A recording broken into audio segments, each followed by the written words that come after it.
السلام عليكم، كنتمنى تكونوا بخير وعلى خير إن شاء الله والأحوال ديالكم طيبة، وتكونوا مدوزين رمضان بخير وعلى خير إن شاء الله. الله يتقبل منا صالح الأعمال. اليوم غنحضر معكم الحلوى ديال التمر، كتجي حلوى لذيذة وهشيشة بزاف، كنتمنى تعجبكم وتجربوها. خليكم مع المكونات وطريقة التحضير.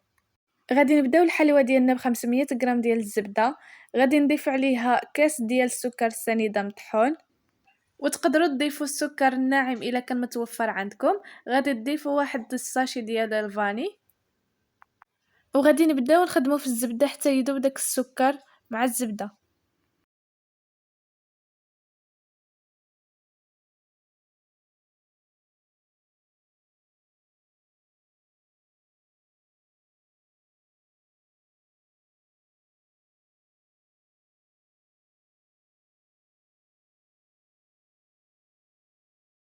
حتى كترجع لنا على هذا القوام كما كتشوفوا. هنا غنضيف نص كاس ديال الزيت،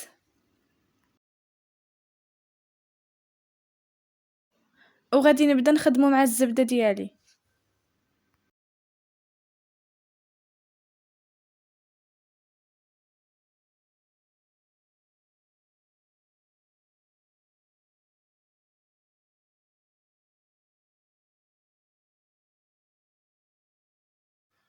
هنا من بعد ما خلطنا المكونات مزيان مع بعضياتهم ولونا على شكل كريمه،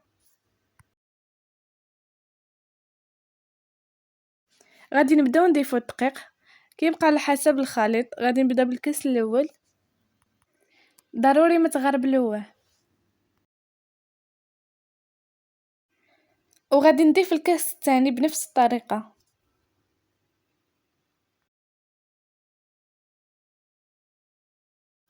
صافي انا غادي نبدا نعجن الخليط ديالي مزيان، ونبقاو نضيف الدقيق شويه بشويه.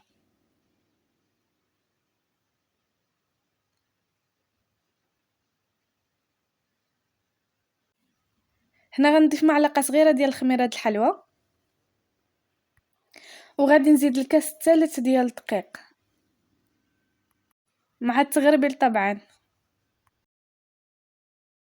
غادي نستمر في جمع العجينه ديالي بهذه الطريقه هذه،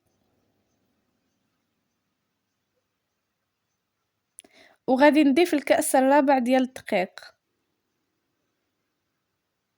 كيف ما قلت لكم الدقيق كيبقى على حسب الخليط. صافي غنبقاو نجمعو في العجين. هنا العجينه ديالي مازال خاصها الدقيق، غنزيد الكاس الخامس،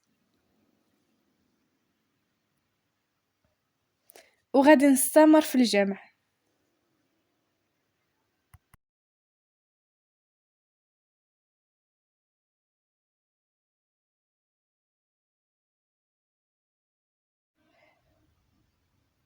هنا غادي نضيف الكاس السادس والاخير، غادي نبقى نضيفو غير بشويه بشويه.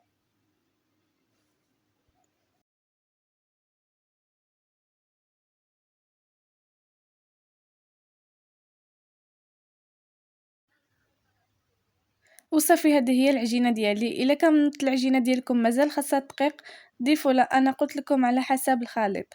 صافي هنا غادي نغطيوها وغادي ندوزو نحضروا التمر اللي غادي نعمروها به. غادي نضيفوا عليه 2 معالق ديال القرفه، و2 معالق ديال الزنجلان، وواحد المعلقه ديال السكر الناعم. غادي نزيدو 2 معالق كبار ديال الماء الزهر،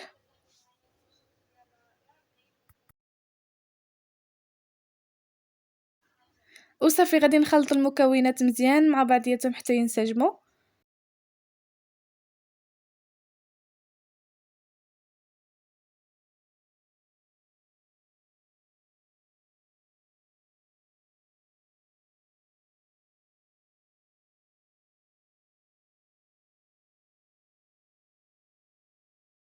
كيف ما كتشوفوا خصو يرجع على هذا القوام هذا، وغادي تشكلوه على هذه الطريقه هذه يكون الحجم متوسط.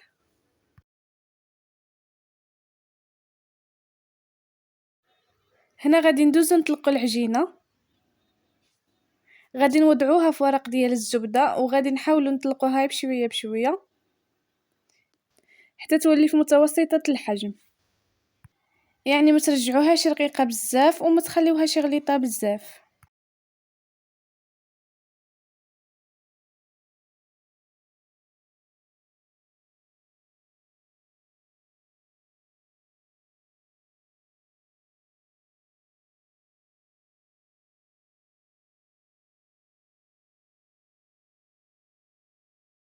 صافي بهذا الشكل هذا كيف ما كتشوفوا. وهنا غادي نجيبوا شي طابع يكون متوسط الحجم، غادي نبداو نقطعوا الحلوى ديالنا على شكل دائري.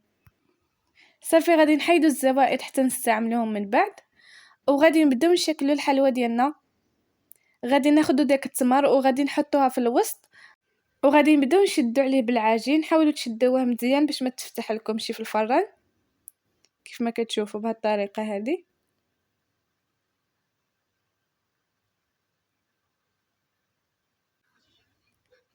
صافي انا ناقشتها بهذه الطريقه هذه. تقدروا تختاروا اي شكل بغيتو تعدلوه.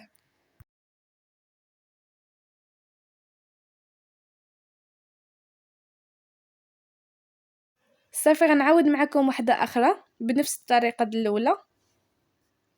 غادي نوضعوا داك التمر في الوسط وغادي نحاولوا نسدوا عليه مزيان.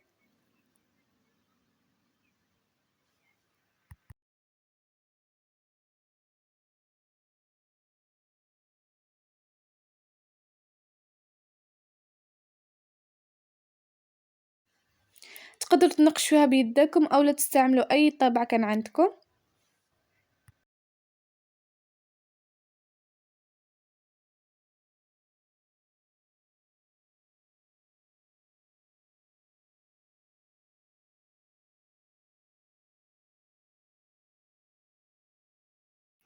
بهذه الطريقه هذه كيف ما كتشوفوا.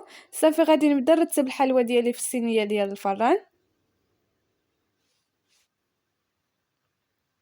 صافي هنا الحلوى ديالي واجده، غادي ندخلها للفران على نار مهيله من التحت ومن الفوق حتى طيب. صافي هنا من بعد ما طابت الحلوى ديالي كيف ما كتشوفوا كتجي فهاد اللون الذهبي وكتجي هشيشه بزاف. وللتزيين انا خديت هنا السكر الناعم كيف ما كتشوفوا، وغادي نبدا نفند فيه الحلوى ديالي بهاد الطريقه هذه.